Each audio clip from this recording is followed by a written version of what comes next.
Engenheiros, engenheiras e simpatizantes, Prof. William, estática de estruturas, reações de apoio em grelha. As equações de equilíbrio para grelha são também três. Grelha plana, nós vamos considerar aqui todas as barras no mesmo plano. Vamos adotar aqui o plano X, Y, onde todas as barras se encontram. O carregamento vai estar perpendicular a esse plano, ou seja, x, y, z. Os carregamentos, aqui força de 8 kN e uma força de 12 kN, estão perpendicular ao plano formado pelas barras dessa grelha. Então, a nossa grelha é plana, as barras se encontram no plano x, y e o carregamento paralelo ao eixo z. Quais são as equações de equilíbrio?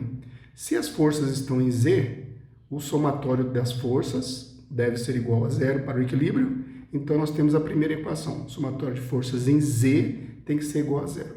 Uma força em z, ela pode girar em torno do eixo x e o eixo y. Então, somatório de momentos em torno do eixo x, somatório de momentos em torno do eixo y, também deve ser equações de equilíbrio para esse tipo de estrutura. Então, totalizando 3. As outras, nós não vamos considerar forças paralelas ao eixo x. Então, a equação de somatório de forças em x não é necessária. Nós não temos forças em y, paralelas ao eixo y. Então, o somatório de forças em y também é uma equação desnecessária. Somatório de momentos em torno do eixo z. Se nós não temos força nem em x e nem em y, não tem como girar em torno do eixo z. Então, somatório de momentos em torno do eixo z também nós não temos. Então, para calcular as reações de apoio dessa grelha aqui, que tem 3 apoios, apoio A, apoio C e um apoio E. Nós vamos aplicar as 3 equações de equilíbrio. 3 equações de equilíbrio, 3 reações. A estrutura nossa aqui é isostática. A nossa grelha é isostática.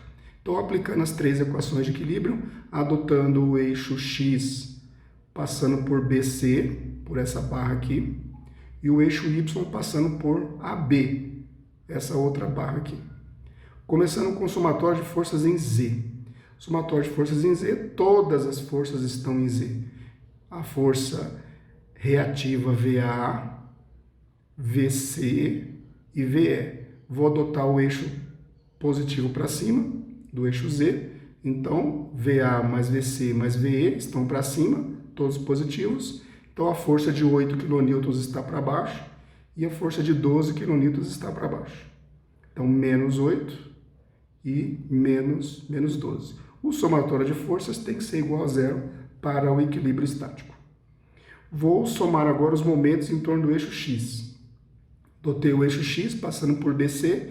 Quem é que consegue girar em torno desse eixo aqui? A força de 8 e a força VC, a força reativa VC, não conseguem girar. Então, nem vou colocar no somatório. Agora, quem está fora desse eixo aqui? A força reativa VA, girando em torno do eixo X. Distância, menor distância, 3,8 metros. Força VA, distância 3,8. Quem consegue girar também é o VE, em torno do eixo X, menor distância, 3 metros. Então, VE vezes 3.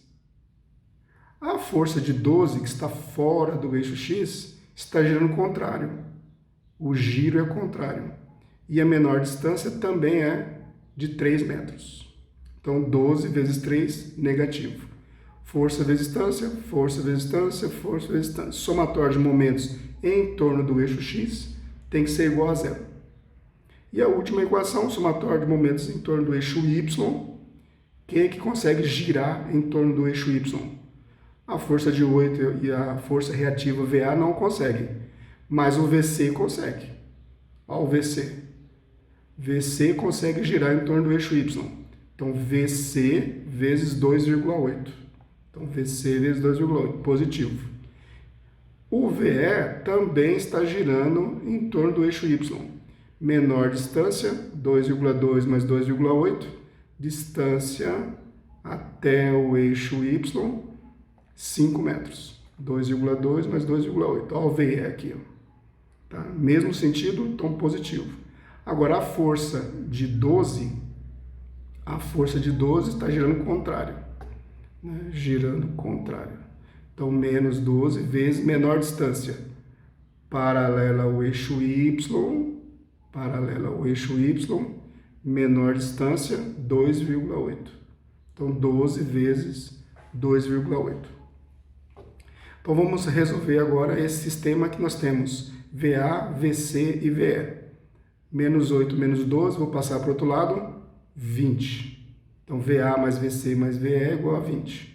VA vezes 3,8, VE vezes 3, menos 12 vezes 3, menos 36, passa para o outro lado, 36. VC vezes 2,8, VE vezes 5, menos 12 vezes 2,8, 33,6, para o outro lado positivo.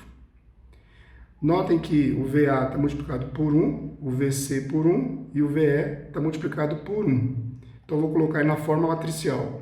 1 vezes VA, 1 vezes VC e 1 vezes VE.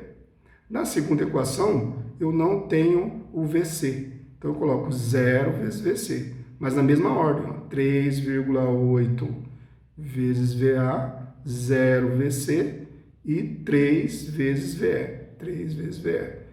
E no vetor independente, 20, 36 e 33,6. Então, o mesmo sistema de equações eu escrevi na forma matricial. Tá? Agora vocês usam, né, vocês podem usar qualquer método que você considera adequado para resolver o sistema de 3 equações com 3 incógnitas, VA, VC e VE. Né? Matriz inversa, método de eliminação de Gauss. Eu vou usar aqui a calculadora. Tá? Vou usar aqui HP 50, aplicativos. Vou aqui no Numeric Solver. Solve Linear System. A, X igual a B. É o nosso sistema. A é a matriz 3x3. X é o que eu quero, é o vetor VA, VC, VE. E B é o vetor independente. Tá? Então, vou editar aqui o vetor A, que é essa matriz 3x3. Edite. 1 e 1. Primeira linha. A segunda linha, 3,8, 0. E a segunda linha termina com 3. Terceira linha, 0, 2,8 e 5. Acabamos de digitar a matriz 3x3. É a matriz A. O X é o que eu quero, agora eu vou digitar o vetor B. Enter. Vou lá para o vetor B e edito. Os valores são 20, Enter, 36 e 33,6. Acabei de digitar o vetor, Enter. Vou lá para o meu vetor incógnita, o X, e mando resolver, solve. Então, os valores, para eu enxergar os valores, vou editar esse vetor. Os valores são 8,73, 10,33 e 0,9355. Tá? 8,73, 10,33 e 0,93, que é a solução do meu sistema de equações. A solução do meu sistema de equações são as reações de apoio dessa grelha. Ok, senhores? Valeu!